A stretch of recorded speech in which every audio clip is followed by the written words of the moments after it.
You're welcome, everyone. Welcome to another episode of Real Ball Talk. We're here with the guys. We've got Jelil to my right, I think. What are you saying, Jelil? Everything good? Everything's good, man. Great weekend of football. I can't complain. It was. I've got a smile on my face for a reason. Me too. It's not going away. Always a good man. What are you saying, John? All good? Yeah, man, like Jelil said, it was a good weekend of Prem football. I can't even lie. I enjoyed that win yesterday. I'm not going to cap, man. Some of my Liverpool guys needed that still. Yeah, man. Rash will be in a moment. So, all right, where should we start? Should we get straight to the Arsenal game or should we do a quick look at these other games? What do you want to do? John, we've got minimal time. What do you want to do, bro? You kick it off. What do you want to do? I think we got to go in with Arsenal, man. We got to do it, man. Yeah. Hey, if you need the other results, please go to Sky Sports. It's there. We're here for one reason and one reason only. That's why we're Arsenal fans. And as Arsenal fans who have been through turmoil, to say the least, in the past 18 years, it looks like we're finally turning a corner. We played Liverpool. Great game of football, I'd say. I'll leave it to my esteemed co-hosts to talk about what happened. Let's start with Jelil. What did you make of the game? Look, man.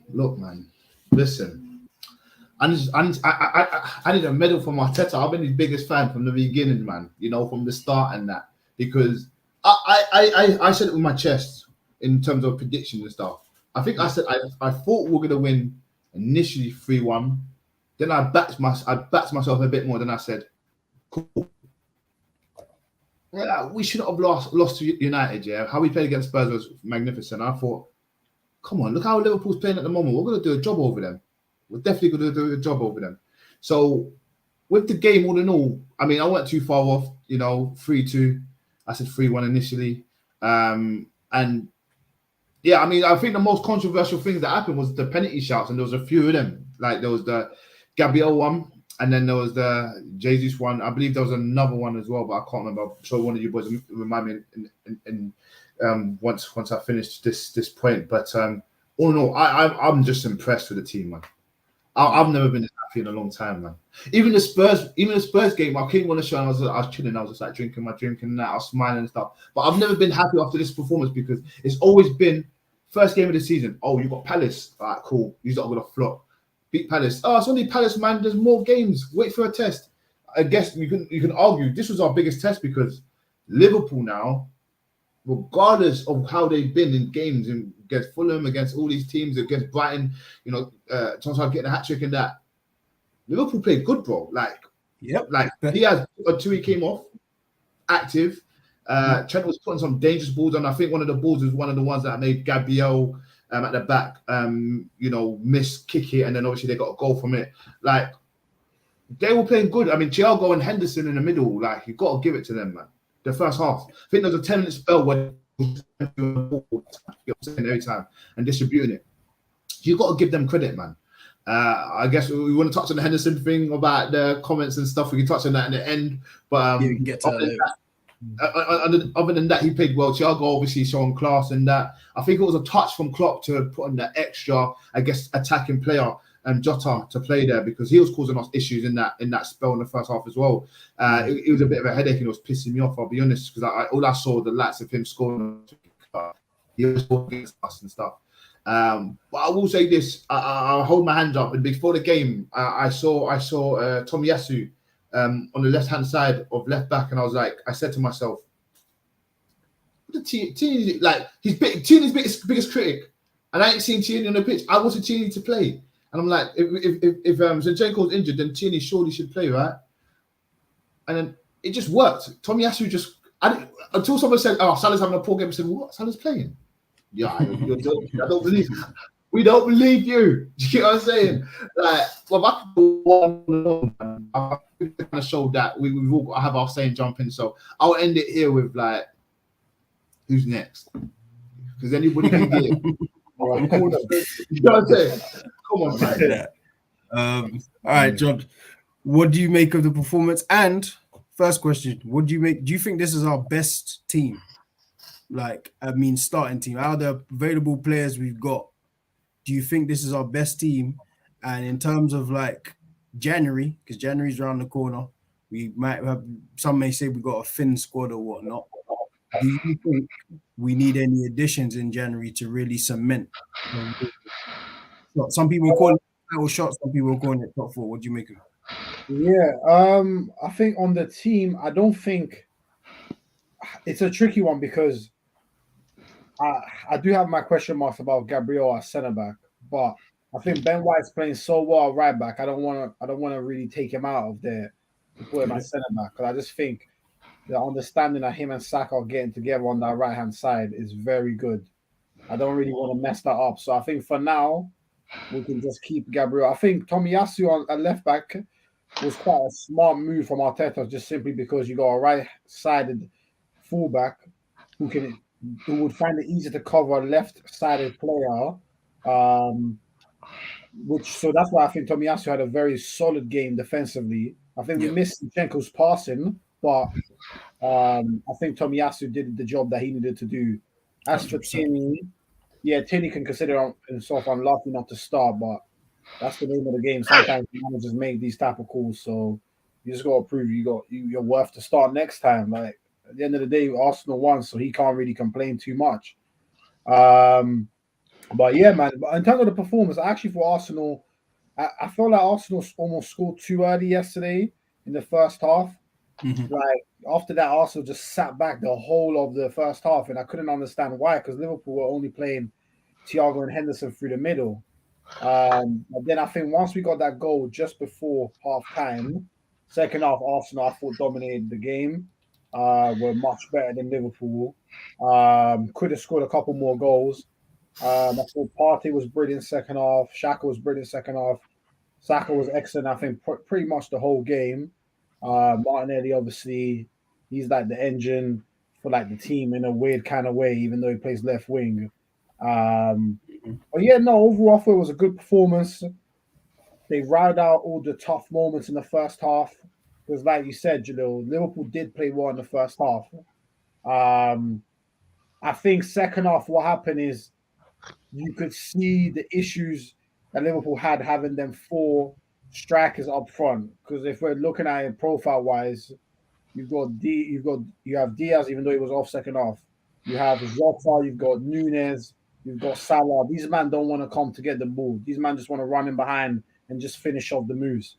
They have nobody that wants to link, nobody that wants to create any type of play, which I think kind of killed them in the second half when they're under the cosh. So yeah, man, I think for Arsenal, great win. Way better, way bigger than the Spurs one, because derbies are derbies. Anything can happen in a derby. But this was actually a significant win, because now Liverpool are 14 points behind, and their game in hand is Chelsea away. So we got to look at it, like, even if they go on an insane run of form, there's got to be some collapse of one kind or another for Arsenal not to finish ahead of them. And so that's why it was a huge win. I'm sure we'll touch on the Liverpool side at the second, because I've said it before, when Ozil signed that new contract, everyone killed him within a week. When Aubameyang signed his new contract, everyone killed him within a week for not performing. We got one man on the right-hand side that hasn't performed since the start of 2022. I got a 400k a week deal in the summer. You've been onto him, fam. Yeah, I'm the only one, and that's why it's frustrating, because as a person, I actually like Salah, but I swear no one else gets that. He's 400k a week, and none of the media are killing him the way they were killing Aubameyang. The way they were killing Ozil. Straight away, since he signed the contract, they say he's down tools. Ozil signed the contract, down tools straight away. Oh, he used Arsenal to get the money he wanted. And fair play, Salah, like, he's won the trophies with Liverpool, but regardless, we all remember last year. We all said it recently. The reason we're not going to use the best player in the world term right now is primarily because there was a stage last year where he was on fire, and a lot of people gave him that for a period of time, like a month or so. So I'm saying, if he's being held to those standards, and he's then got the contract to match it, Mane's gone, those standards should continue to be applied fairly, not over the top, but fairly. And I just feel like in the media, correct me if I'm wrong, I ain't seen nobody talk about. I've seen them talk about Trent. I've seen them talk about Van Dijk. I've seen them say Fabinho's falling off in midfield. I've seen them say Nunes is struggling. I've heard every man's name. Yeah. Except one. I think that's what I'm saying. I think it's cachet though. Like you earn like when you obviously, yeah. Because like even like we spoke about Kane last year and he turned it around. Jeff, but then doesn't have Van Dijk does have that cachet. Yeah, he does. You're right. It needs to be the same applied everywhere. Calm corn. Yeah, you're right. I can't disagree with that. You're right. That's what I'm saying. Right. But now for Arsenal, big up, great win. And again, I'll say big up to Jelil because everyone knows I was Arteta out last year. And it was looking right at the moment, man. You got to give credit where credit is due. Yeah, so, man. Big up Arteta, man. He's doing his thing. Can't even lie. He's doing his thing, man. Facts, yeah. What's good, Rash? You saying, bro? What's going on, my people? Alhamdulillah, happy to be here, my guy. I see we got a new host. A new host. temporary. Man, like Hefe. Temporary gig, man. But yeah, would you make it a game, man? Obviously, we given our little 1-2s about the game, but what do you make of it? What's your takeaways from the game? Who do you think are standout players? What do you think are the takeaways from yesterday, man? For our Arsenal perspective, we'll get into Liverpool after. Well, look, from an Arsenal perspective, the way I look at it is that everyone was asking the main question, which is, can we handle it once we are tested against some of the big clubs in the Premier League? You know, and we went up against Manchester United and we fell short, even though we was a better team on the day. They managed to capitalize on their counterattacks and we couldn't handle them in the last 25 minutes. Then we've got the Tottenham visiting at the Emirates, where we put in a good performance against them. So literally nullified their attack. They wasn't even really the Spurs side that we know them to be. But then there was a commentary, obviously, we beat Spurs at home. We do this thing on Spurs when it comes to our home ground. Like we do it. So it's kind of like nothing new, you know. So the test was always made that the big test will be Liverpool. Okay, they haven't had their best start. Matter of fact, they've had one of their worst starts for many years, this Premier League. But it's always Arsenal who give these type of teams a blight when they're on these type of forms. Do you know what I mean? Yeah. These are the ones that rub their hands when they at least we got Arsenal to come and end this blip for us. Do you know what I'm trying to say? So whip him, boys. Exactly. So it was a big test. It was always going to be a big test. One, can we get the job done in the opportunities time when it's available for us to do so? Two, can we continue this form against the bigger clubs? Can we do it? Do you know what I mean? Against the Liverpools and the Man Cities of this world.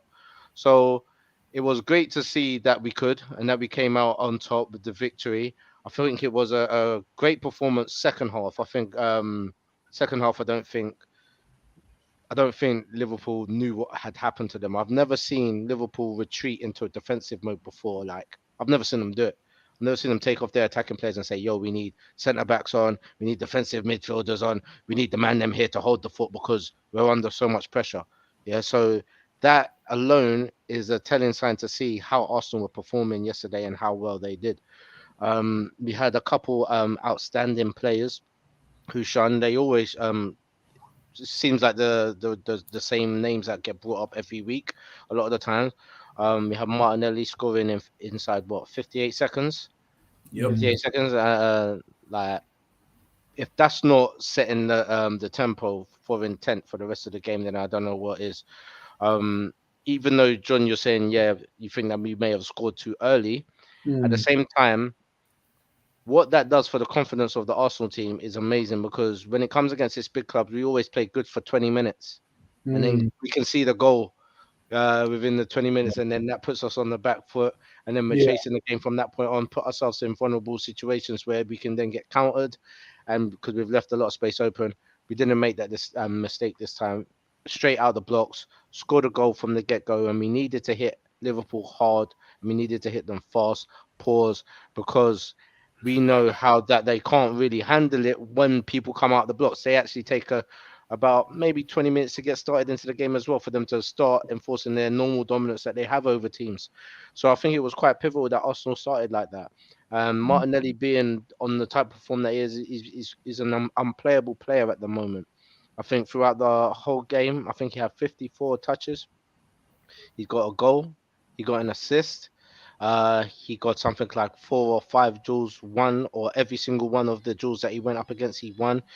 He tore Trent to pieces, making him having to get subbed. Like, he put man in a situation where the manager said, "You need an early bath, bruv. It's bath time. You got." They're saying now it's because of injury. Apparently, They're saying it's because of injury, but you and I know what's going on. Yeah, we know what's going on. We know what's going on.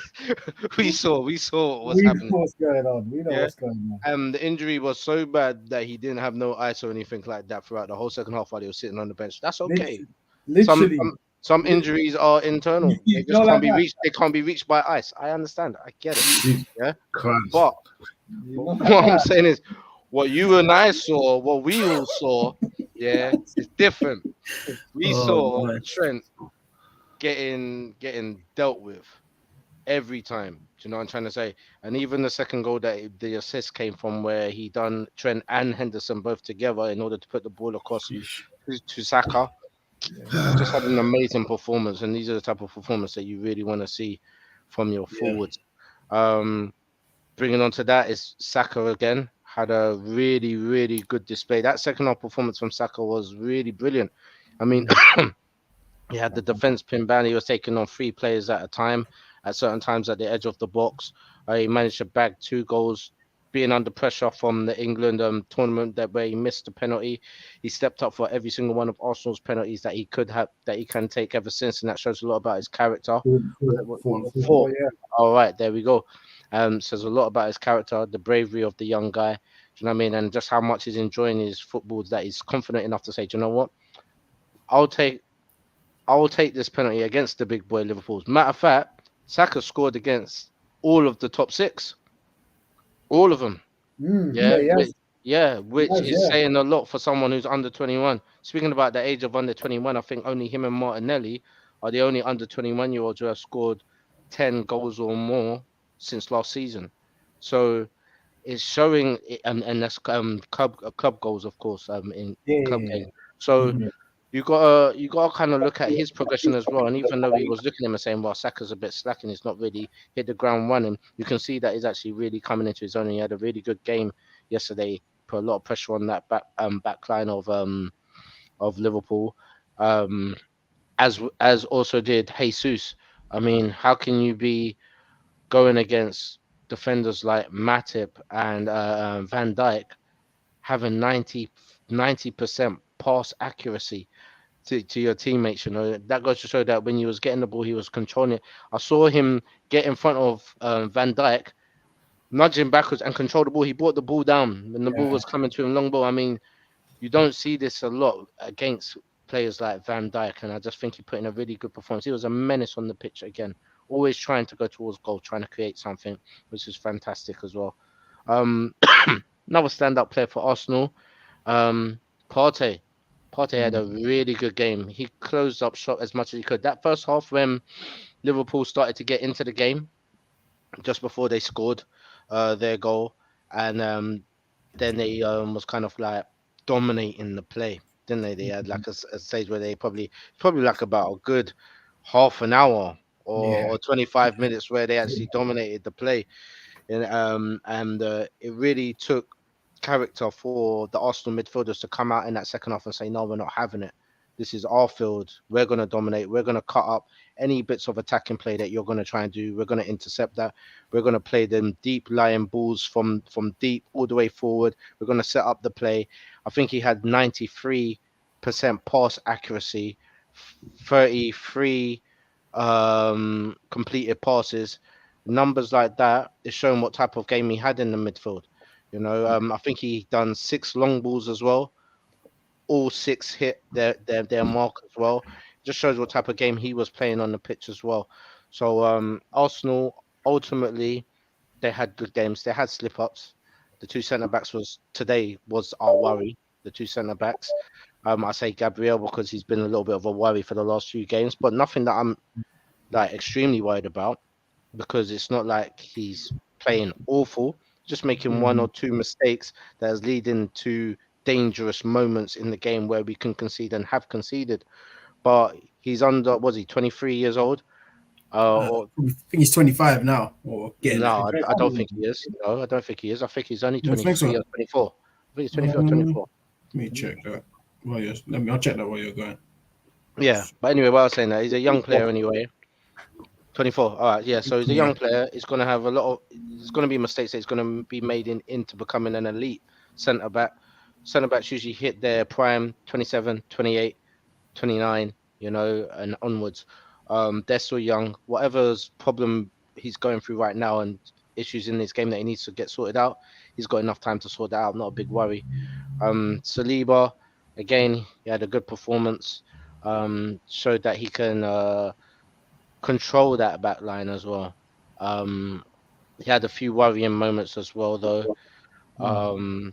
But I think it's just his. You see, like when they scored with Firmino's goal, and he just wasn't aware that Firmino was making that run. I think just every now and again, he forgets to look over his shoulder just to see if the play's changed. I've noticed that in a few games, the game's slightly changed direction. Someone else has now come into the attack. He hasn't looked left again, so he hasn't seen that player. And sometimes when he's ready to let it go to the keeper, there's a player there. And I've seen that happen in a few moments. And Firmino kind of capitalized on another one of those moments yesterday where Saliba kind of made a movement to the left, which opened up the pass for him to run through. But these are all little mistakes. But Tomiyasu put in a big shift. Yeah, big shift. Like Salah couldn't get going because of him, and it was a very smart move, as you mentioned before. He's a right foot. He usually plays on the right side, so put a right-footed player up on the left side to handle that cut in, what Salah loves to do. It nullified his game. It got him taken off. He said, "Bye, Salah. You can't do nothing. You can't do a job here. He's got you in the pocket." Do you know what I mean? He put you in the pocket, man. Tough game for him. Very tough game. Overall, good performance from Arsenal. I think they're showing what they're really made of this season. Well done. Good game. I agree, man. Good performance. Let me read out these comments while we're here. Say RBT back this week. Going to be an interesting conversation. You're damn right. Back to you. Appreciate it, brother. Come on, and then he's back. So you had down. It'd be 9 down, 29 to go. Fair. Blatant, man. Credit where credit's due, man. Credit where credit's due, man. We are top at the moment. And yeah, you're looking like a prophet at the moment, man. Let's hope it continues, man. Yeah. Let me find out you're doing judge or something, man. Yeah. Smash the likes, people. Let's get to 20 likes. You heard the channel, man. Let's go. And nephew, take that shirt off. Good vibes. And who's that aimed at? Directed at Rash. Oh yeah, must be. Yeah. Shout out, Mr. Cope, for tuning in. Appreciate it. Yeah, man. Well, I know you guys are going to shoot. I'll shoot you a few more questions on Arsenal, and then we'll get to Liverpool, and then me and Rash will double back afterwards and speak about it. All right. So I got a question there. It's for all of you. Who's got the biggest ceiling out of our young talent at Arsenal? Who is it? Because 1 week it might be Saliba, because people say Saliba is. People say he's a future £100 million player, a young Rio, all of this kind of stuff. Great centre back. Then you get performances like Martinelli's, who looks like picked him up from Serie B, mind you, and he was laughed at. Brazilian one, right? The Brazilian Serie B. Yeah. Wow. Not talking about the Italian Serie B. Yeah. Literally, and like he's a complete raw. No, it was Italian Serie B. It ended up at, I think. Was it? I thought it was Brazilian second division we got him from. I thought we got from Brazil, straight from. Yeah, Brazil. I think we got him from Brazil. You know, I can't lie. Oh, okay. Maybe I'm misspeaking it, but yeah, we got him from a second division anyway. Yes, we did. Yeah, like diamond in the rough. Like we always knew the talent was there. You saw the goal against Chelsea a couple of years ago. Those kind of things, but then he kept getting injured. But now. It's been about 5, 6, 7 months of constant performances. That left side is his. He looks great. You got Saka, who was our main nucleus the whole season, last season, the whole season, the year before that. Ever since he's been in the team, he's played left back, he's played centre mid, he's played played left wing, he's played right wing. You got Jesus, like you got even got Ramsdale, looks like a solid keeper. Like, who has the biggest ceiling at Arsenal? Because it seems to change, but in you lot's opinion, who has the biggest ceiling? Who wants to go first? Start with you, mate. I'll go. So I remember doing Future Stars thing, and I remember making a crazy comment, but the comment was kind of valued at the time, kind of like looked upon at the time, thinking you can't compare him, and I wasn't comparing. I was just like the excitement he gets. Do you know what I mean? From United fans, I compared him to. John, you got a memory, boy. You remember like an elephant. You remember. That's the lines of Cristiano Ronaldo and Martinelli in terms of how the excitement he had for them will give us the same excitement one day. And I got killed again. You know, I got snorted in that. Do you know what I mean? It's a common theme here. They laugh now, they cry later. But if I'm being totally honest with you, yeah, the biggest thing for me, and this is obviously not being biased because obviously I like defenders and stuff, is Saliba. In my opinion, because if we're being real, he goes to PSG, he goes to Real Madrid, Juventus, Barca, Bayern Munich, and in about 2-3 years, and he can only get better. You know, he made at his age. You know, I think he got Young Player of the Year or he got Player of the Season, either one of the two. In what they call the Farmers League, but it's still a good league. Do you know what I'm saying? Like, it's a good league, and apparently he made Laporte, which is a very good player for City, change nationalities to Spain so he can get a game. So it says a lot about the kid already, and you can see everyone's gassing him, Royce defender and stuff like. And everyone's like, I can't wait for him to come up against a couple good strikers, and he come up against a few. He shut up Kane and Son the other day. Obviously made a small mistake, but out of 99% you do right, you're allowed to make 1% of mistakes in your time, and we're not going to eat you for it. Do you know what I'm saying? So Saliba for me. Do you want my order? I just want to hear one. I just want to give you one. If you have an order, let's hear it. I have got an order, but I would rather just give the one and we can move on. He's lying, but we'll double back to that then. All right, John. Yeah, who do you think has the biggest ceiling? These young boys. Yeah, I tend to agree with Jelil. If I had to say, I'll probably put Saliba one. Everyone knows how much I rate Saliba, so I'll probably put him one. Two, it's a funny one because I think stylistically, I prefer Saka as a player over Martinelli. Stylistically, I agree. I feel like he's more cultured. He's more about keeping ball retention, pinning people back, drawing people into him, creating space for others, which I prefer as a player because I think it's a very underrated skill, the ability to draw 2 or 3 players to create space for others. Yeah, mature approach to the game, man. Which very, his game is very mature. Very mature. But if I had to be honest and probably say who's got the highest maybe ceiling they can reach, I might have to give Martinelli just a slight edge over Saka, just because of how action-packed he is. You know, his burning pace, like he can score goals. We know he's good at headers. I just feel like I look at Martinelli, I'm just like, if you're telling me that in 5 years' time he's playing for like Bayern Munich, it wouldn't shock me. Because he's like that type of profile of play, like action, like he's just intense. So whilst I think I prefer Saka as a player, if I had to rank it, I'd probably say Saliba, Martinelli, Saka. I think there's a little bit more I need to see from Saka before I can say, oh, you could definitely play for a City or that kind of caliber of team. But yes, I'll say Saliba, Martinelli, Saka, I'd say. Okay. So we got a Saliba or 2 Salibas, and a Martinelli and Saka. All right, Jelil, finish off your one before I go to Rash. Jeff, leave me alone. No, I'm joking. I was always going to be Saka for me. I understand what John's saying, and I was at the beginning I was thinking, Martinelli, like he's cold and he's been very consistent. But I'm like, Saka kind of being consistent, with being honest. I know he started off, for a lot of Arsenal fans, he started off a bit slow. But for me, like, you know, you hear pundits talking about him taking a penalty. He looked like a 12-year-old boy. And his confidence, I think confidence and consistency will make you better than anyone who's got ability. Hard work always pays off for me. And when I see Saka playing, I'll be honest with you. Yesterday, he was losing his battles in the first half. In the first half, I think we could all agree. First 40 minutes, he was struggling against Tsimikas. Tsimikas was on job. But then if you look at the second half, they had a team talk. Arteta must have said something or whatever. And he just thought, nah, me losing, you're right. Man, come out and done the business. Like, let's be real. We come out and done the business. So me, it's Saliba, Saka, Martinelli. From what John said, I don't want to say too much about Martinelli because we know what the kid's about. But yeah, Saka's going to go second for me. All right.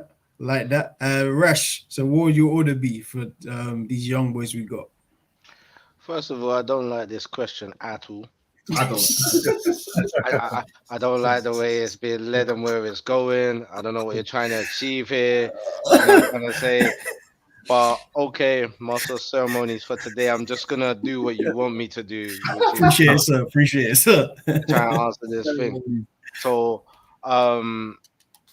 okay. So, I think in the past I've said that I believe that when this question was asked back in the day. I think maybe a year and a half ago, and I said that I believe that Saka is the better player at this particular moment in time, but I think Martinelli has the higher ceiling. I believe he's got the most potential in regards to growth and what he can potentially be because of his ability. The fight between those two have changed because of the time now that Martinelli has been given on the pitch to shine. Before, he was very inconsistent in regards to the amount of game time that he was getting for Arsenal. So we were seeing bits and little glimmers and stuff like that, and getting excited, and then not seeing much, and then seeing he was a bit erratic and stuff. All that stuff has seemed to have changed a little bit. It's all slowed down in his head a little bit more. He's under a lot more control of the ball. He's got more clearer of intent of what he's going to do when he brings the ball forward as well. So his whole gameplay has changed, and at the same time, the reliance on Saka and the ball having to come through over the right-hand side has also died down as well. Because of that, we've got someone else to rely on. We're given a chance for Saka to kind of show his vulnerabilities and his mistakes and to build himself into games slower rather than having to hit the ground running all the time because he's Arsenal's number one player. So we've kind of seen a change in that regard of Saka's play as well. But it hasn't changed his ability. His ability has also improved as well. His football knowledge, as we've spoken about, his maturity, he's also changed, and the ability to play in multiple positions and being someone that you can rely on in a game to carry out instructions for gameplay, rather than when you get the ball, get it, hit, go attack, try and play the ball in or score a goal. That's your job. He can add extra elements into his game because of his football knowledge and his ability to do that. So it's very difficult with these two, you know. So I'm going to say Saliba. This guy. I was just thinking he hasn't mentioned Saliba. You know that. It's a lot easier. It's a lot easier. He's young. His position where he plays on the pitch hasn't got a lot of people competing for excellence in that position in the world today. It's a big fact. That is a big fact. You understand? This is something, where he can take it by the throat and say, "This is mine." He can do that. He's already showing the ability that he's got. He's got the ability. He's already been proven against top strikers that he can handle them as well. He's really coming into his own, and he's still young. Yeah. So knowing the defender's life cycle and what they can achieve, and because they don't have to be also the healthiest of players on the pitch, you just have to kind of be brilliant at positional awareness and be strong, you know, and know how to read the game. And I believe at such a young age, he's got a lot of that already. So as long as he stays fit, he's going to be a brilliant prospect in the future. I reckon by the end of this season, people are going to be having a conversation saying, world-class Saliba, world-class Saliba. Do we put him in the world-class brackets? They're going to be having this conversation because so far he's proven that they can have that conversation. But by the end of the season, I mean, I'm amazed to think what he would have done by that time comes for Arsenal and what we would have observed through their games to come. So I'd say Saliba. I think I agree with Rash on that point with the world class thing. But the only thing is, we win Europa, get top 4. He does well in France. Inshallah. And he bosses it in France, and they get to at least semi-finals, and he's been a part of that.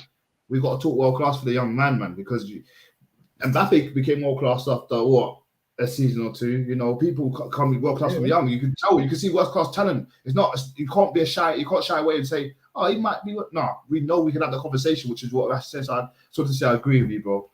Yeah, I say he's complete. Even beforehand, like, you kind of be cautious to say it because we hadn't seen him play, but just the kind of like news coverage he was getting, you could see like this is a special guy because why is he being covered like this and he isn't here? Like, it's true. Why would you spend 27 million on a guy and refuse to let him go but have him on a 2-year loan? Like, there must be reasons for it, and you can see from the first moment. So I could say he's definitely a world-class talent, but I guess world-class is like displaying it on the biggest stage. But that's right. And World Cup is round the corner. So if he does it in the World Cup, he does it in the European stage, and he does it in the league, kind of speaks for itself, I'll say. And possibly, dare I say, Champions League might be round the corner. Dare I say. It is. I mean, God willing, man. What did they say last week? They said that after 8 games, no team that's ever got like more than 20 points after 8 games has never not made Champions League. I said that. I said it to the boys when you jumped off, John. That's what I said. Remember, I said that to you guys last week, innit? Yeah. So that, I saw that. Yes, that's where I got it from. We're further away there. If you look at it, like points totals is normally around the 70-point mark nowadays, and we're already a third of the way there in 9 games with a quarter games gone. We've got to look at our next couple games. The Man City one is postponed until next year. Our next 2 game Leeds away, Southampton at home. Great time to build momentum. Go and try and get as many points before the World Cup. And let me read these comments, and I'll come to you guys with the last question before you lot spin off. So it's popping Falak. See your message. Hello, beautiful people. Hey. What's going on? The General Falak. Come on, you Gunners beating Liverpool nicely. Hey, man, someone had to do it, man. Feels like it's long overdue, man. We was getting slept. Remember when we were 5-1 down in 17 minutes? Oh, evil. Man, we've been through some hard times. Hard times. Yeah, we needed this. You're correct. I'm hosting today. I'm the master of ceremonies, like Rash said, man. One off, man. Temporary gig, man. So last question, just before you lot spin off. We'll get to Liverpool. Rash, Jeff, play ratings, or you want to do them? Oh yeah, we can do that. We can do that after this. Your questions scare me, bro. It scares me. They scare you. Well, I'm ready for them, man. I'm ready for them. Go on, bring the question. No, I'm joking. We love tough questions. We love questions, man. Now it's kind of a broad question there, but all right. So Liverpool, it's clear they're struggling. It's clear. Like, lost Mane. Looks like their players are not all the way there. Like Trent, that's defending for the second goal. Kind of explains where his head's at. Like he's having a tough time. All right. Do you think like Klopp's style of football, like what they call heavy metal football, whatnot, is expiring, or do you just feel they need fresh blood and then they'll be back to where they are? I don't think it's expiring. I do feel like he does need a plan B, but I just feel like, all right, for me, let's talk about it because we're here now, innit, with the Trent thing. Let's talk about it. You open the box inside it, right? Yeah. With Trent, undoubtedly, deliveries, passing, attacking position, 10 out of 10. Defensively, like, I hate this talk about like defending the right backs. I understand like right backs, new day and age, like you look at your Cancelos, your Walkers, your other players that are doing the business, right? And they're very attacking, right? I understand that, but you're still at the back. You're still part of the back 4. You still have to do some sort of defending.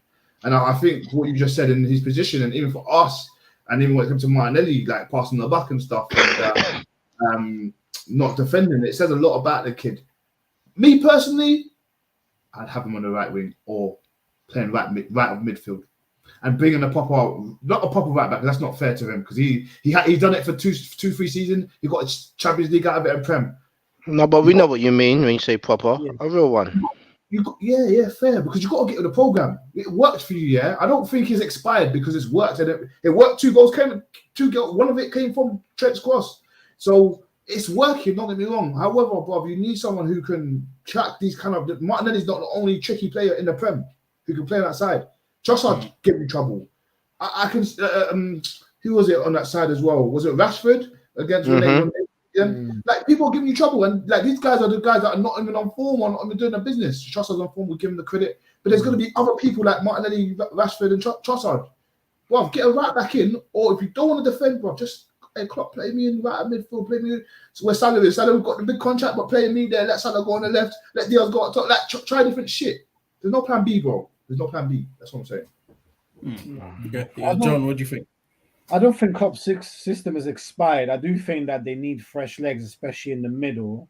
But I do think it needs to be adapted, like Jelil said. I think part of what made Trent so good, and even Robertson, is that a lot of Liverpool's attacks did actually rely on them in terms of for them to create for the system.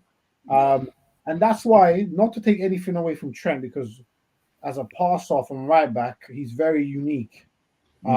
He is very unique. But I feel like even when you look at someone like Cancelo's not as good as an all-around passer as Trent.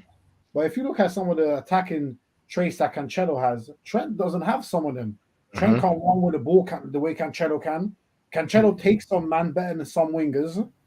The way he can move, he can pass between the lines. These are all things that Trent is not as good as Cancelo, and these are all parts of attacking play that people kind of ignore with Trent. And they just think, oh, if he was in a Barcelona or Madrid, he could do the same thing. Unfortunately, he couldn't, because Real Madrid and Barcelona would never tailor their attacking system on a right back. It will never happen. The fans will allow a right back to be the main creator. So Trent's had something brilliant for him at Liverpool, and he's maximized it.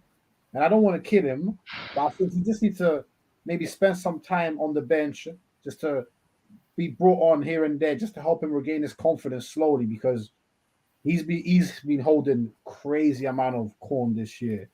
He's been getting rinsed every week. It's a shame for him, because it seems like every game he's doing one mistake that leads directly to a goal. Like, even if we look at Arsenal's second goal yesterday, the guy Henderson has taken Martinelli on Martinelli's left-hand side. He left the center, covering the side where he's already taken him down to. Martinelli's right foot. Get on the left side. Then Henderson knows I can commit to that side. You've got the inside covered. Yeah, even the first goal as well. He didn't see the run behind him. He wasn't even looking. He wasn't. And that's the thing. And then the other thing is, on the build-up to the second goal, not only did he get spun by Martinelli at the end, he got spun by Jesus at the beginning of the play, and then didn't even foul him to stop the break. So it's like, these are your... Like, come on, you can't break every fundamental of defending. Nah, I agree. And I think because Klopp relied so much on him attackingly, it's created now a dilemma for Klopp to say, well, if Trent's not playing good, what do I do now?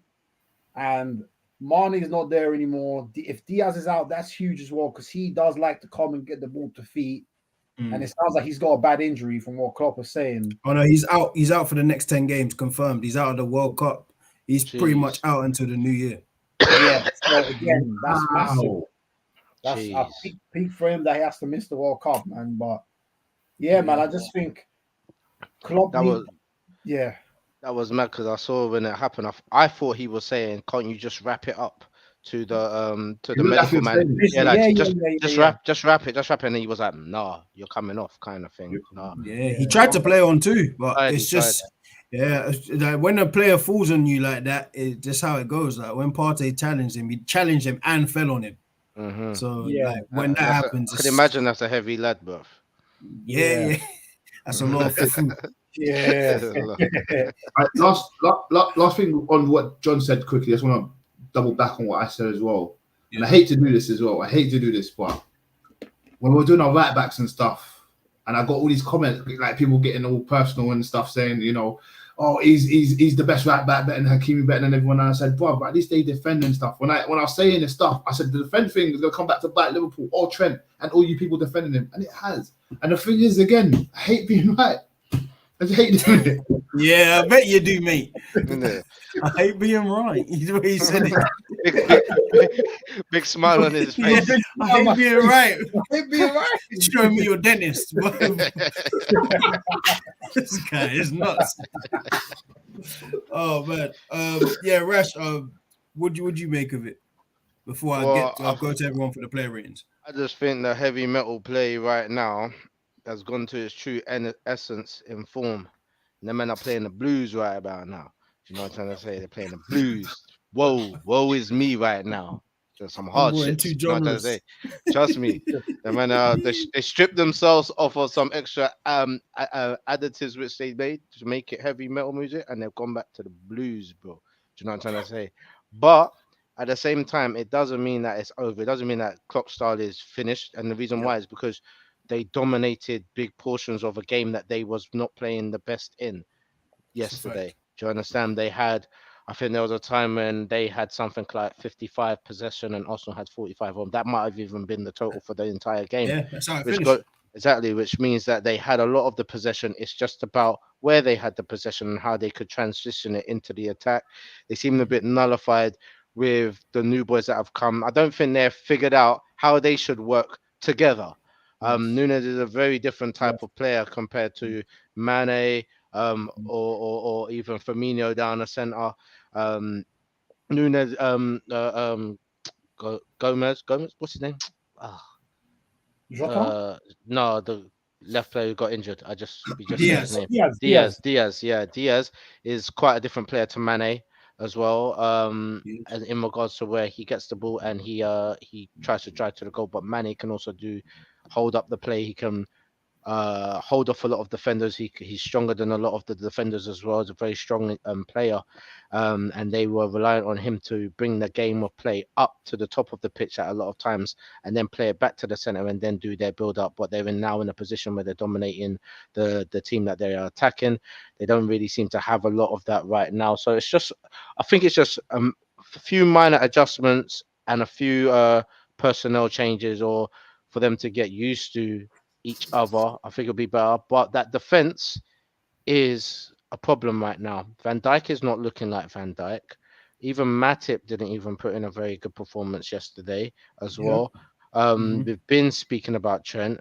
Robertson doesn't make it. Why wasn't injured? He's injured. But he hasn't been playing too well. He hasn't been playing too well. Like, we ain't saying his name like how he was beforehand. Put it that much. Do you know what I mean? I just think Liverpool now have just kind of got to regain their focus, try and identify what the issues are and nip it in the bud. Trent, you can still learn to be defensive. You can still learn. There's still time. You can still learn. But what it is do you have time to learn and be in the game at the same time? Can Klopp afford that for you to learn your game and potentially lose us points because you haven't got your game on smash right now? Does it mean that he may lose his position? Does it mean that they might not play a win back so attacking as they normally do?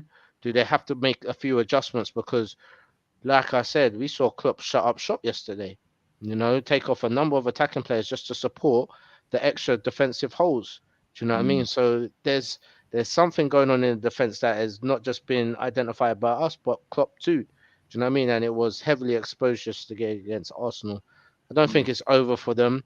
I just believe that they need to do what they normally do towards the back end of the season, which is find a fine run of form, have a good consistency, maybe 10, 12 games where they don't lose any games. They could be back in it. Nah, gotta agree. I'd say even Trent, like, we all know that he's not the best defender. It's attacking wise, he's damn near perfect when he's on form. Like, he's like a 9.5 to me going forward. It's just that defensively he's probably like a 5-6.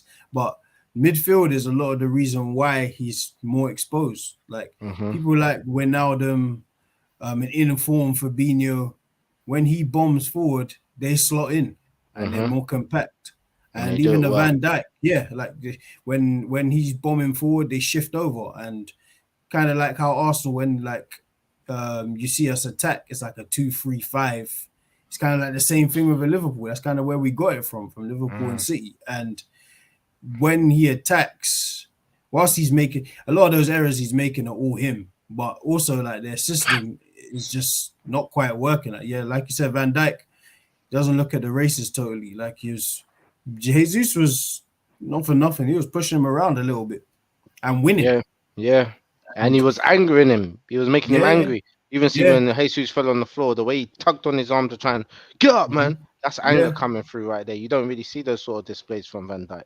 Yeah, and then even when you go back to earlier in the season, you hear about Milner, or you see when Milner shouted at Van Dijk and told him off. Like, this is probably a little bit of complacency. That's what it screams to me when you see Trent defending. Like, he's not trying. Like, even when the Napoli guy, or was it a Napoli guy who was tearing him to shreds, he wasn't concerned with getting back. He just waited. He stopped. I think he just stopped, didn't he? After a while. And watched. So it's also like, whilst I agree he needs to get better at defending, it's maybe just a slight with a bit of complacency, and he needs a reality check a little bit. It's just like, is Klopp going to give him that? That's what it is for me. Like, because to me, like, even when you look at the Cancelo's a great attacker, but if you look at him, he's not a good defender at all. Like, he is just as bad as Trent, if not worse. It's just that City are very good at dressing that up, and they have the ball a lot of the time. Like, so when you see someone like Cancelo, he doesn't get exposed, because a lot of the time City will have 70% possession, and that doesn't really change. So that's one of those things. Like, they need to find a way to get back to what they were doing, because they were dressing out before. It's just not working now. Yeah, I think it's important that you mentioned just the midfield as well, though, because yesterday with Thiago and Henderson in the midfield, it's not very dominant in regards to ball winning, and that's what. Yeah, they got the ball. They can put the ball kind of wherever they want, and their talent is excellent with what they can do with the ball. But when they're not with the ball, their positional play isn't the best, their coverage isn't the best, and their tackling isn't the best, and even their speed in transition to attack and even defense, it's just not the best. So that defense was under pressure because they didn't have the supporting midfielders that they need to protect them against the Arsenal that are performing the way that they are right now. Agreed. Like, someone like Henderson, it's a year on in it, so he's struggling more and more. Like, you can see it. Like, he's not getting around the pitch as well as he was maybe a year or two ago. It's coming to the end where you're just passing your prime, I think. Yeah. To me personally. Well, let's get to player ratings, man. Let's do it. Took a while, but let's get there and let's do it. John's coming back, by the way. He's going football, so he's gonna try and jump in. Okay. Cool. All right. So we'll start with. Should we do Liverpool too, or do you just want to do Arsenal? What do you guys want to do? Let's leave off Liverpool. Let's focus on Arsenal. Yeah, I think it's the best. Yeah, let's just say Trent got 2. Let's just say that. But listen, Trent got 2. Van Dijk and Matt also got. The first goal, man. Van Dijk backing off against Saka again, man. What is going on? Why do you keep backing off? But then you look at Saliba when who was it? Diaz was coming at him, clamped and took the ball for him. Like, there's just go. Why are you backing off all the time? That's what set up the first goal, wasn't it? It was the tackle from Saliba, wasn't it? But that's my point. And you got a bit lucky out of the box, and then we went and scored. Got good feet, to be fair. The kid, he's got good feet. Very good. Yeah, bit scary, but yeah. I'm always worried. But yeah, let's start with Ramsdale. Jelil, what'd you give Ramsdale?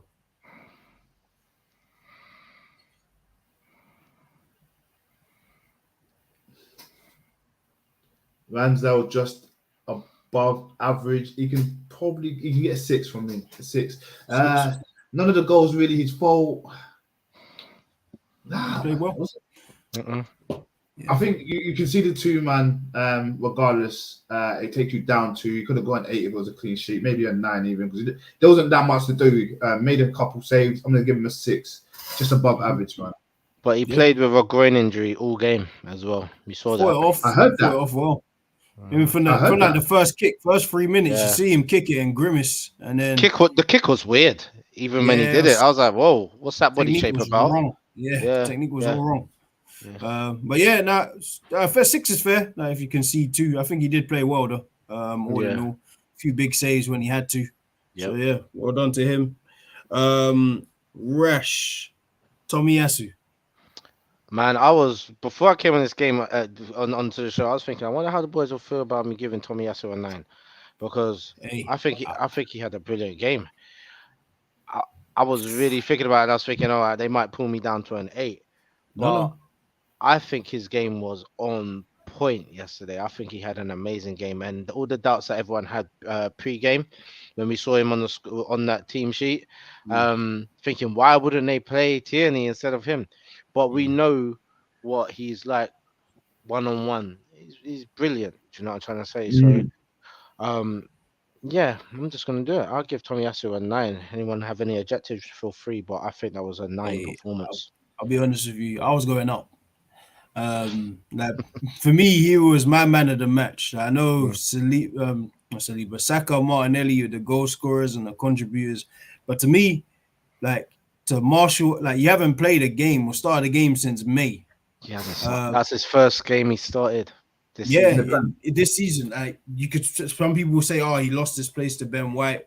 I wouldn't say he lost his place. I think he got injured and Ben White played well, and that's it. You lost your place. Salah in a crack pipe, bruv. Literally, Salah had nowhere to go. Like literally, when you get subbed, all right. But to me, when you get subbed, you're who you are. Like Salah's world class. No matter what you say, he's world class. And you get subbed off at 2-2 in the 69th minute. I didn't think it was 69th. I think it was something like 62nd, 63rd. Have a look for me, because. No, it was 69. 69, okay. Yeah, literally like 7-8 minutes before the goal. Yes. So if that explains it, because you came off at 2-2. So in reality, there's still a chance for Liverpool to win the game. And you're Salah, you're 20 goals a season, man, consistently since you arrived back in the Prem. Like you're who you are, no matter of like your little dip in form this year. And Tomiyasu did a number on him. He had nowhere to go. He barely even ran at him. Like ineffective. Yeah, ineffective. He didn't go line once. Like he just came inside and passed it. So he tried to go line once. He tried to even come inside one time, and I think the way he just got marshaled and the ball just taken away from him and played back up the line, it was just like, I ain't doing that again. He didn't even do that again. Yeah, it was quiet. So yeah, I would have gone 10, man, personally. Brilliant. I can't lie. All right, I'll do Gabriel. So yeah, I'd say he's at fault for the first goal for me personally, misjudging that kick. I know it's an awkward kick, but that's your job as a centre back. You read the flight of the kick. You're meant to drop on the kick, especially if you got someone like Trent who kind of plays for territory. It's almost like it's rugby sometimes. It's his kicking. It's just smart. Sometimes he's not aiming for someone. He's aiming for space. So when you misjudge it like that, yeah, you lead yourself to scrutiny a little bit. So there's that. The little handball moment. I think he got lucky. Like it did hit his chest. Like he got very lucky. It brushed his chest and then hit his hand. To me, because if that doesn't and it just hits his hand, that's a penalty because your hand's in an unnatural position. But yeah, bar those two moments, I think he played well. Like he recovered from his mistake well. He always does. Like that's one thing you can say about him. He's got the right mentality. Like when he makes a mistake, head don't drop. It keeps cracking on. And don't get me wrong, he's making one too many that are leading to goals. So he kind of needs to just shore that up. But as an overall performance, I'll probably give him a 6, just for his recovery from the mistake. The mistake is not huge, but at those levels, there's fine margins to games, man. There's the 1% that'll lose you the game. So it's like I'd say a 6 all in all. His recovery was really good, man. So just needs to shore up on those mistakes and improve. But Jelil, Saliba, your guy. Saliba.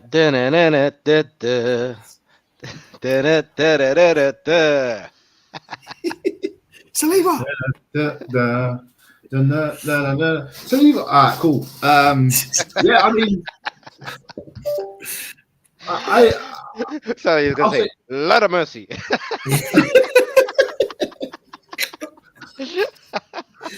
Oh, but man, I see centre back. I'll play the weekend and I'll play centre back. Yeah, so I see centre back as a partnership. Even though my partner makes a mistake, I've still got to cover. That's what I'm there for. However, he had a good game. So I initially was going to give him a 7, but then he got spun. You got to watch Firmino. You've done so well against Kane, Sons and stuff, and then you let someone like Firmino just run behind you.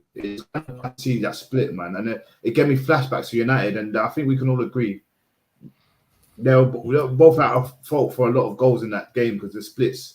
To get split as a defender, you're both in the wrong, in my opinion, because your position went there. I think a partnership in this one, man. It's one blip. As I said, you can do 99 things right and then one thing wrong. Don't make you shit. But just for this game, 2 goals conceded again. I think it was pretty above average, or average, but just above, so you can hold a 6 as well. Okay. I think he made a few brave decisions as well, Saliba, especially the one that when it was coming in through from the right-hand side on the attack and the ball came through and then he had to make the decision. Does he touch the ball? Does he touch it to intercept it? Otherwise, if he doesn't, there's a player in the middle ready to tap it in and he touched it towards the goal. Ramsdale had to dive to save, but he made that clinical decision. It was leave it and they score, or me do this and trust my guy that he's going to save it if I do it. Do you know what I mean? Like, that was a good decision. He's done that before as well. He gave away one of those goals. That's one of his own goals. He did that, didn't he? It was on goal, but yesterday was very smart. So I agree with you, man. Yeah. He just had to get a foot there. So he done what he did. All right, Rash, Ben White, dark horse, dark crack. Yeah. I don't know what's wrong with me. Oh my God. Anyway. Dark horse, Benny Blanco. Some people are going to be thinking, you're watching the show thinking, what are you talking about? Only real ones will know what that means. That's how funny that is. Get me off white, not Steph White. No, pure baby. Yeah, we go with this. I'm gonna stop now. But this guy is a guy that goes under the radar. Yeah. Mm-hmm. This isn't his position, preferred position. We know he can do a job here, but this ain't his preferred position. And he's doing such a good job in that position that Tomiyasu's on the left. Yeah, you have to think about it from that. Tomiyasu's on the left. And when Tomiyasu could have played on the right, he's keeping Tomiyasu out of the game. And we know how good Tomiyasu is. He's our starter at right back now, Ben White. You know what I mean?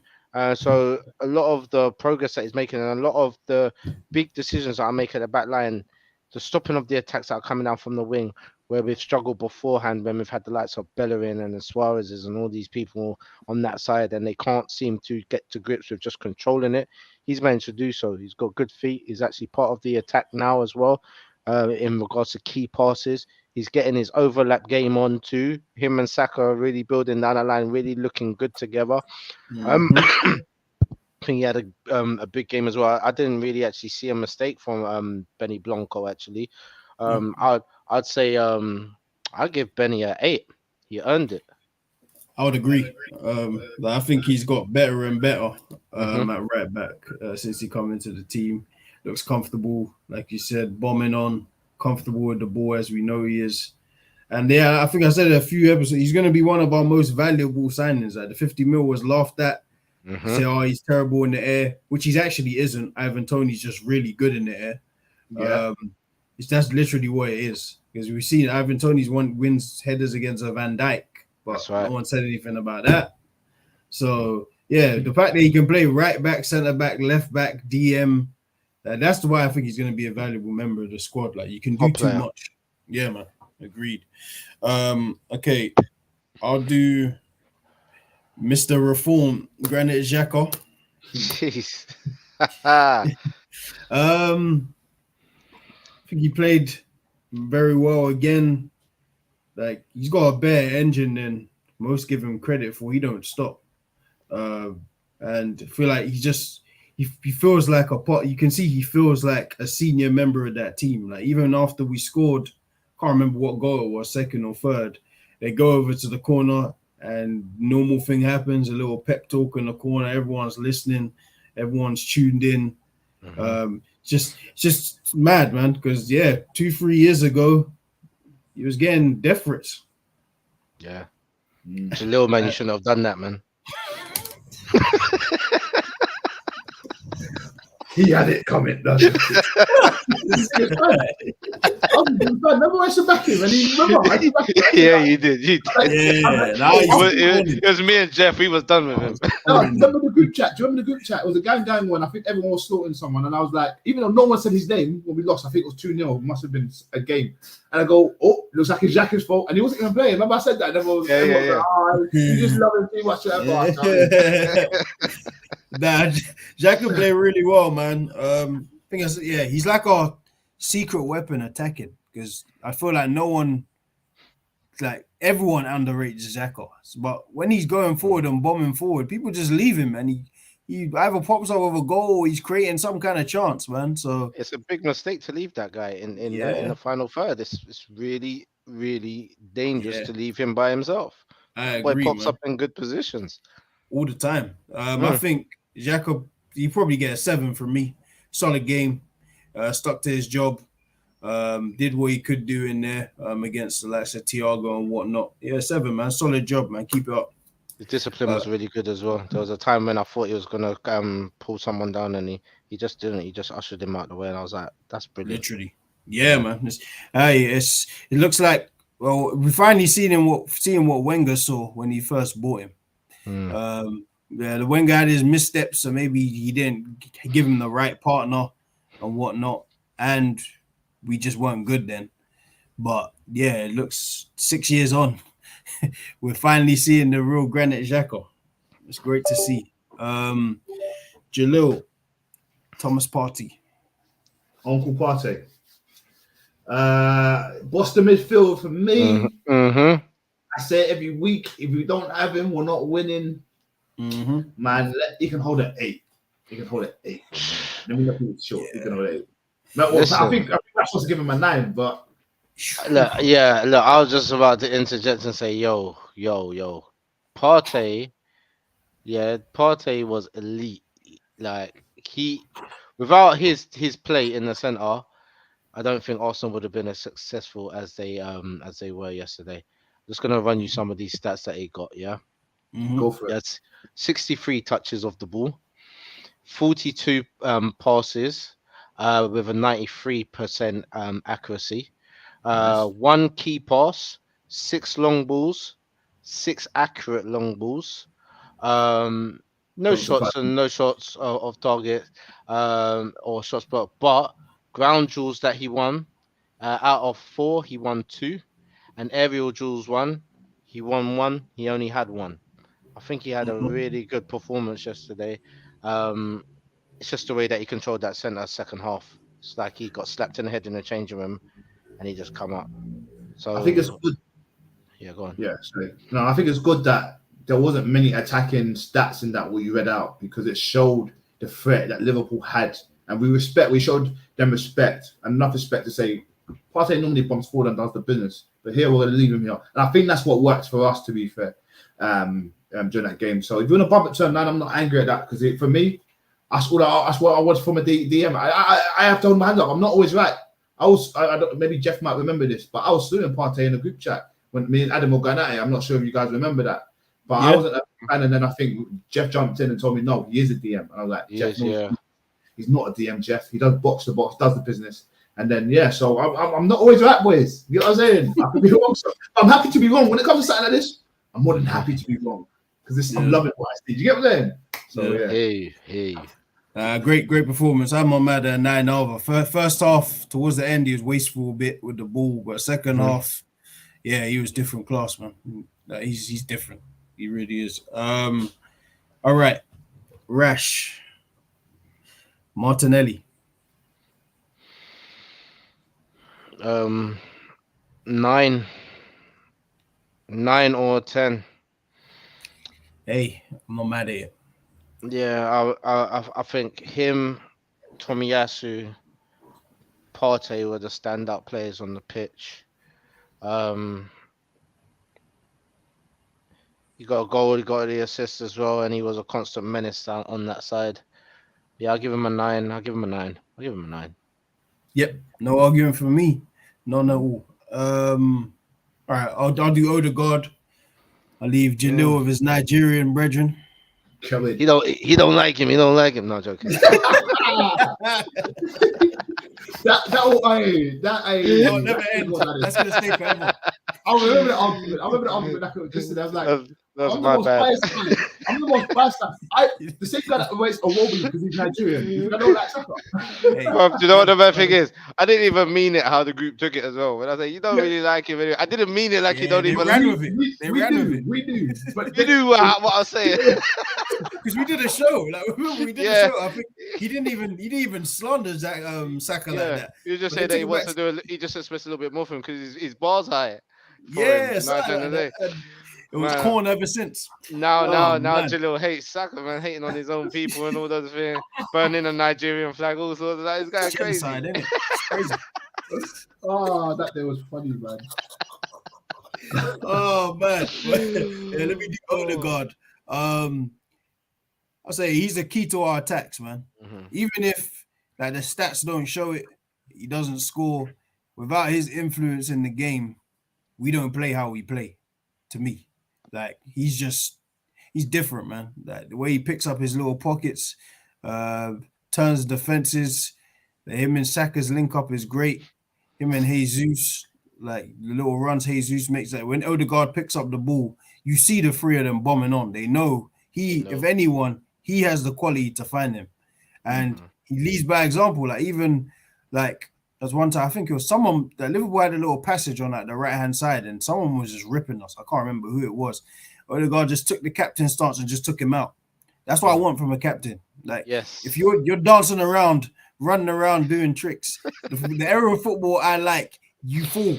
I'm gonna take you out. The thing is, as well, he did it, and me, who's someone who doesn't mind that sort of play, loves that sort of play, bruv.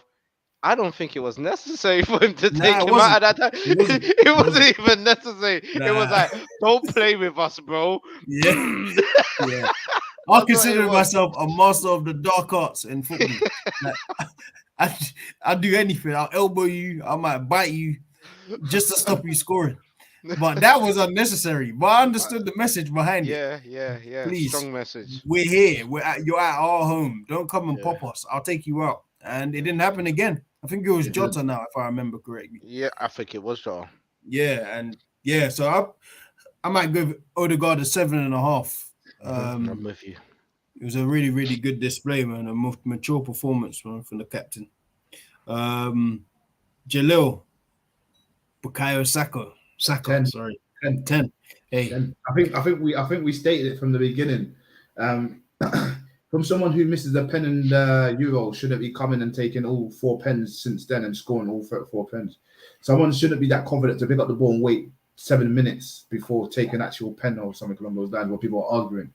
Someone who's like that, who's losing the first battle, normally goes, "God, he's had me in his pocket."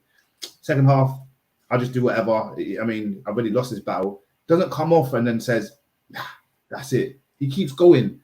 And you've been doing it for season after season after season. And there's a reason why you made the England squad, and there's a reason why the Arsenal fans love you, even when you had poor games. Man, yesterday just showed me a lot about his character and everything. I'm not actually going to give him a 10 because he didn't do too well in the first half, even though he scored. I mean, he got the pre-assist.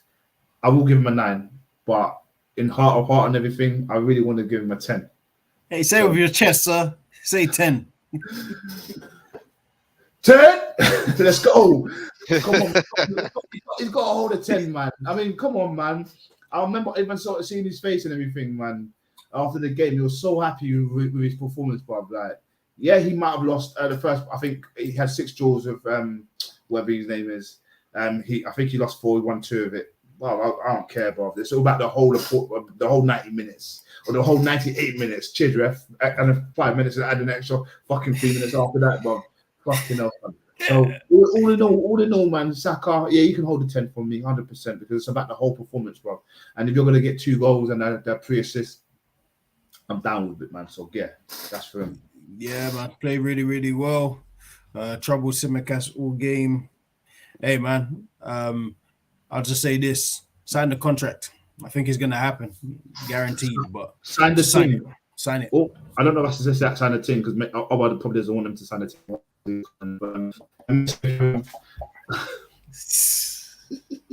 I missed all of that. Yeah, I caught a little end. You haven't seen the recording? No, I saw the recording. I'm saying I missed you because your reception kind of went in and out. Etched. Oh, sorry, my bad. I pretty much said that Aubameyang probably doesn't want him to sign the team because apparently he's all the kids say yes to Arteta. They follow orders, I guess. So hey, we'll get to that. Don't worry. After the play meetings, I've got a duck, so I'll be watching you. I'm gonna be in the chat. I'll be in the chat though. I've got to run off. Nah, no worries. We'll finish up the ratings then. Rash, Gabby Jesus. I want to give him a strong 8, even though he didn't score. He was a menace. He was constantly giving Van Dijk problems, giving Matip problems, a catalyst to a lot of the attacks as well that we got. He'd get the ball, carry it forward, hold it up, bring it back, play it out to Martinelli, make those runs, take the defenders away from the play. It's just if you've got students around and you just wanted to see, point them out at some players just how to move on that pitch when you're forward. You know, you want them to have a look at the movement of Jesus. You want them to have a look at the movement of Martin Odegaard. These two's movement on the pitch is brilliant. Do you know what I mean? And just the way that he takes defenders away from their natural positions and worries them as well. It's clearly a different Jesus to what he was at Man City. And Man City was more like a side man. He's a danger for Arsenal. He's a danger, and he doesn't even have to score goals. He's a problem. Do you know what I'm trying to say? So I think he had a really good performance again. I think we said that nearly every one of the games that he's played, even when he hasn't scored, he's always just been a problem. I think he's a great buy for Arsenal this season. He's going to be a great talent, a great addition. And also, as we were saying about Xhaka huddling in the final goal, giving the team talk, the first 2 goals as well, it was Jesus. Jesus huddling up the team and giving out orders as well. While the captain's on the pitch, he's the one being the mouthpiece after we scoring the goal, telling us to keep our heads. Great performance by Jesus. Yep, huge signing, a winner. No matter if you say he was a side man at City, or some people say that, hey, they brought that winning mentality with him. So I'm not mad at it. But yeah, Jelil, I know you got to shoot off. Anything you wanna leave the people with before you spin? I think I want to give Arteta a 9 as well. But he might actually get a 10 because this is actually his biggest challenge, and I think Liverpool played well. And I question a lot of the stuff he did. You know, it's not his fault again. You know, Gabriel not kicking the ball away. You know, not letting it bounce. As a defender, you just don't let it bounce. I think he did try, but that's not Arteta's fault. You know, so. Regardless, and you know, the second goal from Firmino, really good run, man. A really good finish as well. Clean player, man. He must be kicking himself the why he's not starting many games for Liverpool as well. But yeah, Arteta, man, tactical man. He done really good, man. He done really well. But do you know what? Fuck it. Let's touch on Aubameyang, man, quickly. Because I do it, yeah. Wait. Just before you do, just quickly on Arteta. Yeah. The reason why I think he earns that rating as well is because even when we was kind of under the cosh in the first half against Liverpool when they had a lot of they dominated the play for a period of time. I think Arsenal went to a huddle. The ref allowed them to have a quick team talk, whatever. I don't know what the reason was. Maybe someone got injured. And I think he just highlighted the fact that we was rushing the play. We was trying to force the passing. We was making a lot of diagonal balls and long balls rather than playing it along the floor, which that's where we hurt our teams. And for that passage of play, we really couldn't get the ball out of our area. So we were just hitting it far. It's going back to a Liverpool player all the time. It seems like Arteta just seems to slow it down, say, look, just slow it down, bring the ball down, put the ball about and watch for the attack. And when we're on attack, capitalize. And I don't know if this is what he said, but I assume this is what he said in that team talk because everyone noticed that period of time that must have been going on. And then straight after that, towards the end of the half, Arsenal managed to score a goal. So, yeah, I think tactically he was brilliant as well. Yeah, maturing as a manager, the team's maturing. Hey man, 2 years ago or a year and a half ago, it was strong Arteta outs, and now the Emirates is rocking for the first time in its existence. Don't shut up. It doesn't shut up. So yeah, it speaks for itself. But before we get into Aubameyang, let me just read out some of these comments. You're saying Ibby. So hey lads, massive weird nervy first half from him, but Gabriel's run and step over in the second half was massive. Ben White's ball control is insane. Some of his touches were ice cold. What a agree with everything you said, man. Ben White as a centre back, very, very comfortable with the ball. Very. And then Xhaka was everywhere that second half. Man was never caught offside either, terrorizing their defense. Yeah, touched on that, said he's like our secret weapon, man, which is crazy. We wouldn't have thought that again 2-3 years ago. And then lastly, got Stu. So yeah, 700 club goals for Cristiano. No surprise he bags against two British morons in Cody and Tarkowski. Shade of his 2008 form, embarrassing the likes of Hibbert and Bramble. Oi. Yeah, a big milestone for Ronaldo. Listen, 700 goals. I think I heard Ferdinand say it. Ferdinand said he hasn't even played 700 games. He hasn't even played 700 games. Do you know how crazy that is? That's insane. All right, let's get a good striker. A good striker will average about 25 goals, like a really good striker, 25 goals, club goals a season, right? That's elite. That's elite. Now you think about, okay, so they'll probably play what at that top level, 5-6 years tops. Yeah, pretty much. Something like that. Yeah. You do the maths. It's nowhere near 700, fam. It's nowhere near. A man will have a whole career and score 260 goals in his whole career. He's got 700 club goals. Yeah. Now think about it. When you even when you think of the proportion of goals he scored, like Juve, like to me, that was like because it was kind of like out of sight, out of mind. 101 goals at Juve. That's amazing. 101. Man United, he scored 144. I think Real Madrid, 450 club goals. That is a certified legend. It doesn't matter how you cut it, how you slice it. That guy's he's one of the GOATs of football. Like I said, he deserves no slander at the age of nearly 38. None. Zero. Like you shouldn't go and say, oh yeah, he's not what he used to be. He shouldn't be. He's been playing nearly 2 decades. Yeah. And he's still running rings around some of you young boys. You can't score. That's real. He scored 18 goals at 37 in the Premier League when Man United are at their worst. Poor season as well. I don't know how he done. Please, when it comes to that Ronaldo and Messi stuff, let's leave it alone. Those are certified GOATs of football. Yeah, they are there in the Hall of Fame of GOATs. With the rest of the GOATs. Yeah, they're all there. There's not a big list, but they're there. And they were there to me 10 years ago. Yep. And that speaks to them. They were there at 27 and 25 years of age. But yeah, let's get to this Aubameyang thing, man. So did everyone see the clip first of all? Yeah, he's just stating how he's happier now at Barcelona. Well, this was when he was going to Barcelona. So I take that kind of a pinch of salt. Now, if I leave somewhere where I had a bad taste in my mouth, of course I want to chat a bit of shit. Yeah. But I don't ever talk about other people. If I've got a diet issue, let's say for example, me and Jeff, we fall out of the show, you run a show, you're the manager, you call the shots.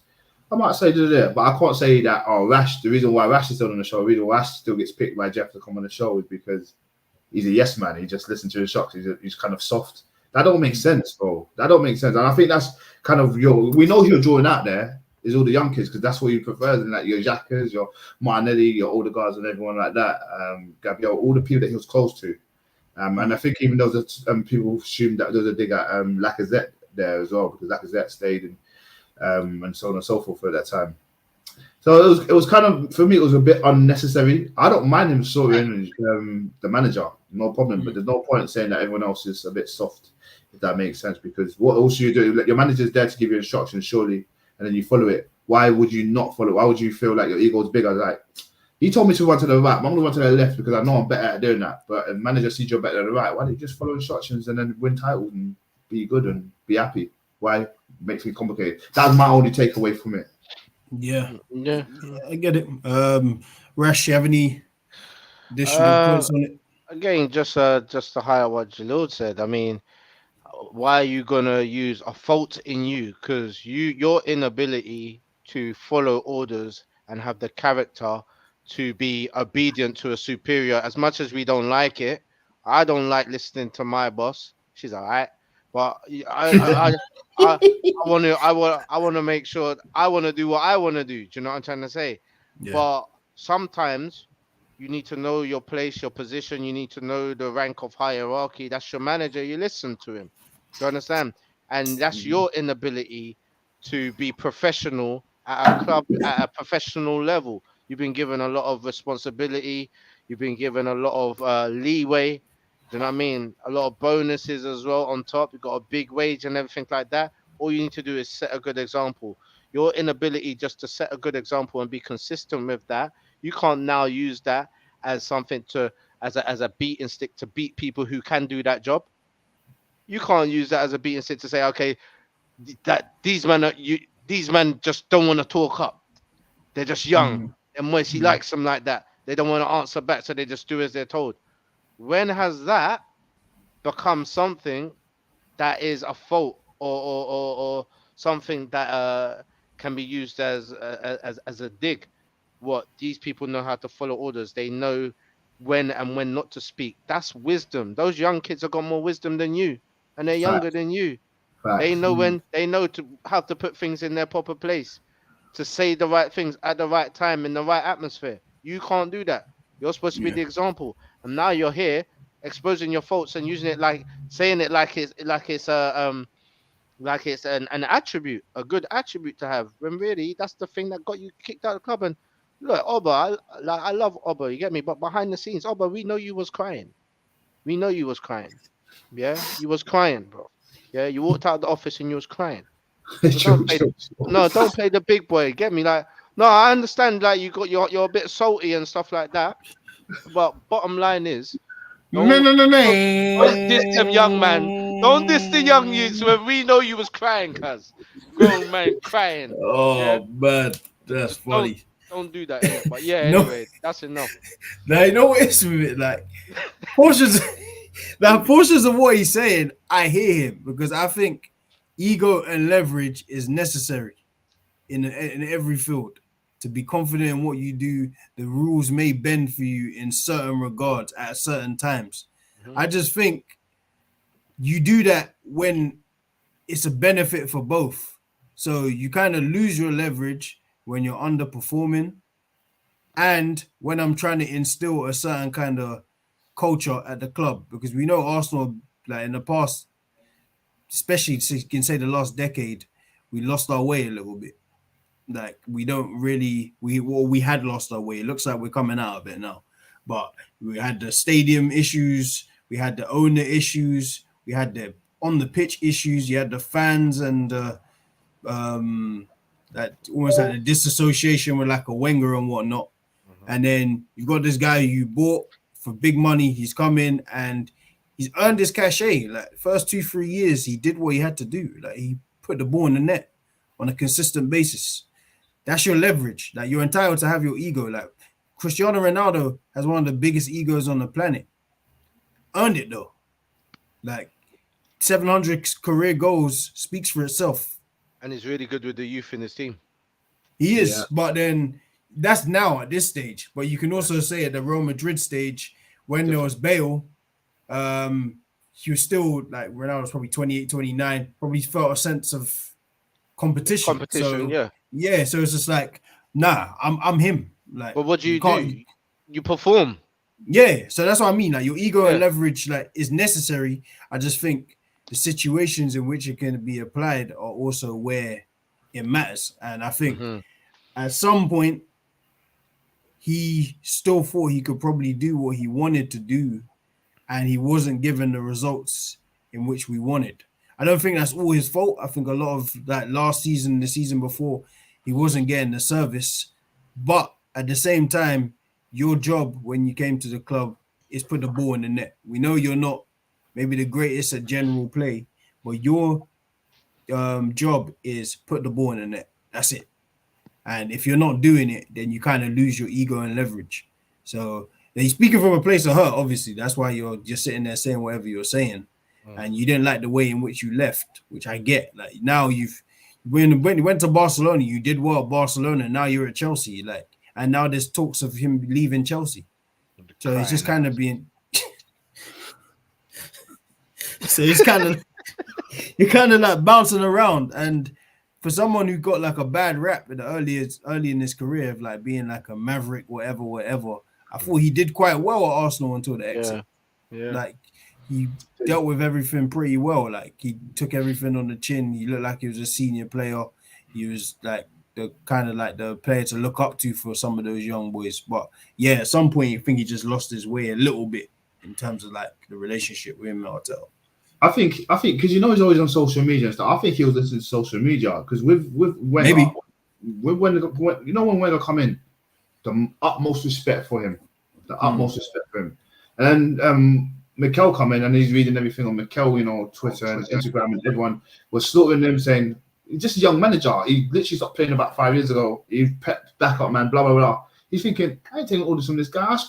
I got golden boot last season for you. What's he on? Do you know what I mean? So I think that playing into it a bit. He's listening to, and he's very on social media. He likes the jewelries. He likes the stuff. There's nothing wrong with that. I'm all about material and stuff like that. But social media plays a part in that, I think. You might have a point because he did have a relationship with like AFT troops and stuff like that. So he heard everything of which the fans were saying. So it probably might influence his decision a little bit too. Who knows? Like, yeah, especially if you're like a player who you're kind of like established already. Like when he came to Arsenal, he was known as one of the best strikers in Europe. Yeah. Regardless of his little spats at Dortmund, like if you need a goal, Aubameyang can get you it. So if you bring in a guy who's probably only 3-4 years your senior, or 5 years your senior, then yeah, I understand why your ego might even multiply because Arteta's like 35, 36 when he comes into Arsenal. Yeah, 30. I think he's just turned 40 not long ago. So like in age, you ain't far. So maybe you might feel that this guy can't tell me too much. But hey, at the end of that's your own mistake. Yeah, and just to highlight on this as well, I mean, it goes to show how educated managers like Arsene Wenger were in regards to trying to control elite players. There was a long time where there was a rule at Arsenal where no one makes more money than the manager. No one thinks that they are bigger than the club or bigger than the gaffer. Yeah, and that is showed financially. Yeah, this is his position. You are under that. It's when players kind of started getting the money that they deserved, but obviously they didn't know how to deal with the ego that comes along with it. Because in British football, I mean, there was never these crazy wages and these crazy transfer fees back in the day. Do you know what I mean? It was actually quite modest when it came to transfers over here. There was the most part. Yeah, I mean, there was some standout transfers back in the day that everyone thought was outrageous. I mean, like Rio Ferdinand. That was crazy back in the day. Do you know what I'm saying? Twice. It was crazy. Yeah, that was crazy. Even I think Ian Wright went to Arsenal for something like 3 million or something like that, and that was mad numbers. Yeah, that was mad numbers back then. Do you know what I mean? So it's also the change in the culture of football as well that has had a little bit of part and parcel of the blame as well in regards to these players' egos too. Yeah, I'd agree. I say it all started when Beckham was the first to get his image rights. That's when it started. Like Beckham was the first superstar in football to me. In our generation anyway. Because I wasn't around. Obviously, I'm a 90s baby. But Beckham is the first like complete superstar where like you get paid for your likeness. Yeah. Like he was literally, he did. Like that was him. Like he was like he's still who he is based on what he was doing 25 years ago. The free kicks, the predators, the hair, the wearing thongs on his head, all kinds of weird stuff, but it all worked out for him. Yeah, I mean, there was attempts before Beckham, I think, with like the Giggses and Lee Sharps of the world, didn't it? But yeah, Lee Sharp was Beckham also took a it. little, yeah, Beckham took it to another level. literally. Hey boys, hands and blow. But it's been a good show, yeah. Yeah, man. Appreciate that, bro. We're speaking of group chat, man. Take it easy, my guys. Yeah, All my right, guy. man. Love. Take it easy, bro. Cool. Rest of the last topic, I guess, before we wrap up. Did you see the Henderson and Gabriel back and forth? So I did see that. There's been a lot of accusations that's been thrown around today of what people think the conversation was about. Yeah. So a couple of my guys in the other group chat, we've kind of like narrowed it down. I just want to let the people know that here at RBT, we are the voice of the group chat. Yeah. We are the voice of the That's group us. chat. That's us. We will have our debates and our conversation in the group chat, and we'll bring it here, and we'll highlight some of those comments and topics when we're here in front of you guys. Yeah. So one of the things is that we kind of come to a conclusion in one of our groups that we don't think Hendo said the black thing, yeah, because he's quite a champion when it comes to this opportunities, equal opportunities, against racism and stuff like that. Like his outside of football work is actually one of the most in regards to trying to fight for the rights of people. He does a lot out here. That's a So fact. I don't think it's what certain people are suggesting and think that he said anything to do with Gabriel's color or Jesus's color, whatever he was coming on. I don't think that was a thing. I don't even think he said anything like Brazilian prick or Brazilian this or Brazilian that. I don't think it was like that. He may have made a passing. I think at most, and this is all speculation because I don't know what he said. None of us do. Yeah.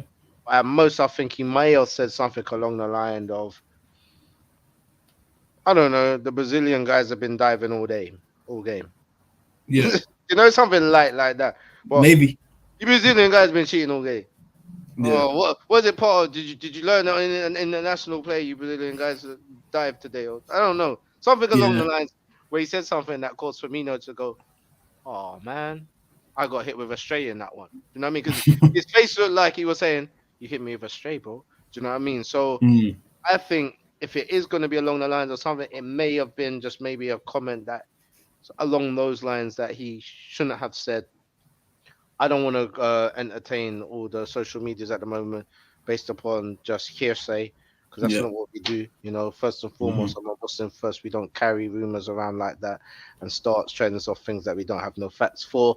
So I'm not going to start that. But what we will do is suggest, we had a few conversations regarding the picture, the comment by Ragev. I think Ragev, the Channel 4 reporter or whatever, he posted something on Twitter. We're just speaking on that really, and my conclusion is I don't think it was anything too serious. Knowing Henderson, the person, I don't know him personally, but his history, his track record, I don't think it was. Yeah, if it is, like, of course you don't know anything 100%. If it is, it'll be a shock because like you're the leader of like, I think he's like the captain like the PFAs and all that, Right. and he was leading like the BLM stuff, like all of the meetings that were happening around the time of George Floyd. He was leading it from a player perspective. So to go from that to this would just be like a steep jump. Like if you go from supporting everyone to now you just say something like a flippant remark, you'll be like, yeah. Like, that's a moment of madness right there. If it is, yeah, like if you said it like, sheesh, then yeah, punishment is due. But I guess like you said, it's hearsay until we hear otherwise. Really, like it could be a miscommunication. Like Gabriel is Brazilian, and to my knowledge, I don't know how fluent he is in English, or it's easy to misinterpret something as well. So we just don't know. Is the bottom line. But yeah, that story's out there. I think FA are looking into it. Yeah, there's an investigation. And we'll see what comes of it, man. But yeah, that brings us to the end pretty much, man, of this show. As Arsenal fans, you can tell we're very, very happy. We are top. Actually, last question. Do the rumors, not rumors, but everyone's saying we could be title contenders. Do you buy into it? Man, I'm very cautious with my feelings. Yeah, me too. I don't like to get too excited about much things. I just take it as is, and I'm happy for what I see. Do you know what I mean? I think anyone who's in the top 4, unless there's a gap such as there was last season, where the top 2 kind of like ran away with it, and the 3rd and 4th was like tremendously lower. Yeah. I think as long as you're in the top 4, I think anyone has an opportunity to contend for the title. You're putting yourself in that position to contend. Also are definitely contending for top 4. We have seen teams throw it away before. Being in this position at this time of the year, we've seen them just throw it away. We've seen it happen many times. So I don't want to put all my eggs in one basket and say, yes, you know what, we are City's direct rival. It's not Liverpool anymore. But we're making noise. We're making noise. We can be heard, and we're making a good account of ourselves. Got me wearing the jersey again. Now that took a lot. I didn't. You know what I'm trying to say? It took a lot. But I bought every kit this season. Oh man, I'm about to join you. Except for one. I've still got one more to get, and that is the collection. That will be the 2022-2023 collection. Do you know what I mean? And that's what you guys have done with your improved performances and putting smiles on my face. Can we contend for top 4? Yes. Can we contend for the title? Yes. We can contend. Let's just see how it goes. Yeah, I'd kind of agree. I say top 4. Yeah, I'm maybe even more cautious than you. Like, I've been burnt too many times, man. Yeah. to just keep putting my heart on the line. But top 4, I think if anything, we're in pole position. Oh yeah, definitely. We're further away there in terms of points. I think we're gonna win a lot of games as the season goes on, but also just depends on key players staying fit, i.e. Partey, i.e. Jesus, i.e. I'd say Saka too. Yeah. Because you just lose a lot of control, especially if you lose someone like Partey, because the replacement for Partey is a severe drop in comparison to Jesus and Nketiah, Saka, and maybe Smith Rowe, whoever else.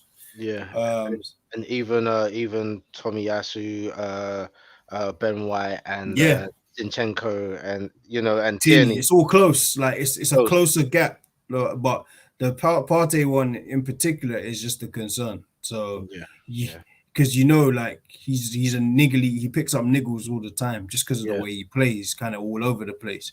So him staying fit, especially until the new year, where I think we might make a signing in the new year. And that's what I was literally going to say to you next. I think January is going to be quite pivotal in regards to the type of players that we bring in January, because we've already had a scare with the right backs and the left backs. Do you know what I mean? And so far we've been able to cover our bases because of the talent of our back line. And that's the only reason why. But should something happen to one of those players as well, that is an issue. We can probably even drop a player even in centre back, which I never thought we would ever be able to say. But we could even possibly lose a centre back, which could be covered. That's all right. But Partey is a big risk, and that position there needs to get sorted out. I'm hoping they've got something in their plans. But it also, look, we can't forget that there's other teams as well that are doing tremendous. I mean, City are doing sick as well. They're the only team in the Prem that haven't lost this season at the moment, so they still haven't lost. They still haven't lost. No, they drew. Oh yeah, 7 wins, 2 draws. Yeah, you're right. Yeah, so they are still the big team in the Prem. They are still the team to be the ones that everyone is contending again. It is still City, but you've also got the likes of Spurs as well that are consistently getting points as well. You see Potter getting Chelsea to start to play good football again and get a bit of identity. They're picking up points. They're picking up 3 points here and there. I mean, the top 6 is starting to look like what it used to. I mean, Man United jumped into 5th, I think. They did. That's crazy, So, considering the start they had and whatnot. Exactly. Exactly. Good. So it's on. It's on. Do you know what I mean? The competition is on. Everyone who you expect to be there is there, bar Liverpool. I just think if there's any chance of us competing, we have to definitely keep the form that we have right now, play each game at a time, and also keep those players fit, as you said before. I agree. And just before we wrap up, see Jelil's in the comments. See what he said. So, my guy DJ said 9 down, 29 to go. Let's hope so, man. Let's hope so. Title charge, top 4 for me. If there's anything, that would be amazing. I agree. That's the aim. If we get top 4, then we can reinvest in the team and we can keep the likes of Saliba, Saka, and Martinelli, which are going to be like 3 new signings if we get that before New Year. If you can keep them, like that's the potential. If you sell them, they could be 100 million a piece. That's right. But I also think they're on an untouchable list as well at Arsenal. I think Arteta's already put his foot down a couple of times and said that these men are not going nowhere. So whatever we have to do to cement them, to make them here up until minimum 2027, let's do it. Yeah, that sounds good. I like that. Because even Martinelli came out today and he said, I'd love to stay.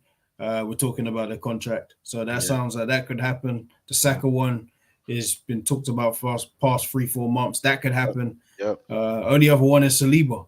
Which I've heard is from his agents and stuff that he's happy playing at Arsenal. He doesn't want to leave at the moment and he's really enjoys his football and the project. So hey, let's just hope that we keep all of those players. Last comment, Europa, FIFA got wherever we should hit a final.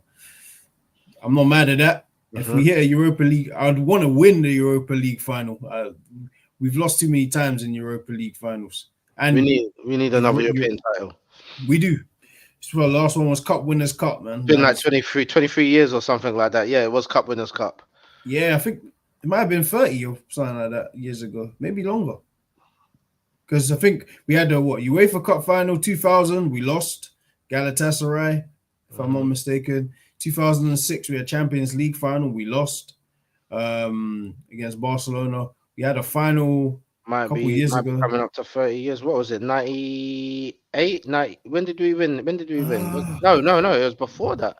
I think it might have been 92. 92, wasn't it? 92. Yeah, I think so.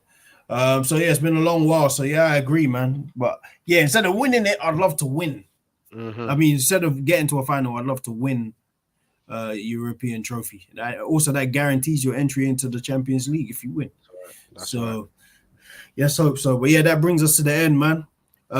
Thank you for tuning in. I still see there's 6 in the building. If you haven't hit the likes, please do. We should be back maybe Friday. If not, it'll be next week.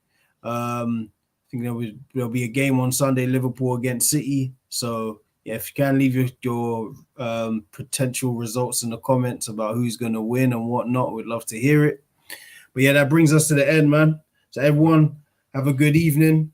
Roll safe, all of that stuff. And we out. Salam.